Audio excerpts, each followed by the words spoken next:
Mbwembwe, nderemo na vifijo zilisheheni ukumbi wa KICC wakati wa kusainiwa kwa mkataba wa maridhiano kati ya Rais William Ruto na kiongozi wa upinzani Raila Odinga. Hafla hiyo ilihudhuriwa na viongozi wa kisiasa, wanadiplomasia na wananchi waliokuwa na shauku kubwa kushuhudia tukio hili la kihistoria.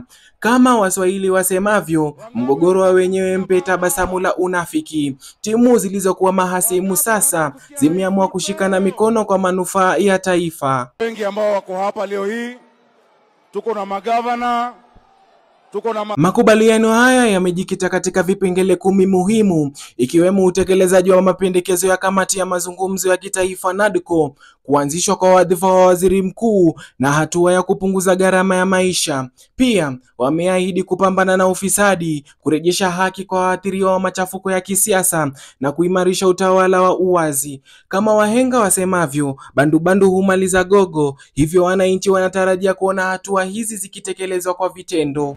Leo ni ile siku ya kumalizana na ukabila, kumalizana na chuki, kuondoa. Katika hotuba yake, Rais Ruto alisisitiza kuwa sasa ni wakati wa kujenga taifa badala ya kugawanyika kwa misingi ya siasa. Alisema kuwa ndege wawili wakigongana hewani huanguka wote, akimaanisha kuwa migogoro ya kisiasa haina mshindi bali ulemaza maendeleo ya taifa. Aliwataka viongozi wa pande zote kushirikiana kwa ajili ya ustawi wa Kenya. Kwa upande wake, Raila Odinga alieleza kuwa mazungumzo haya yamechukua muda mrefu lakini hatimaye yamezaa matunda. Alisema kuwa suluhu ni bora kuliko vita na akisisitiza kuwa ni wakati wa kuweka tofauti pembeni na kuzingatia maendeleo.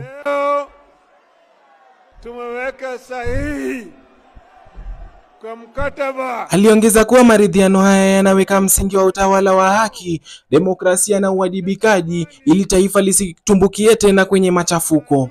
Wakenya wote.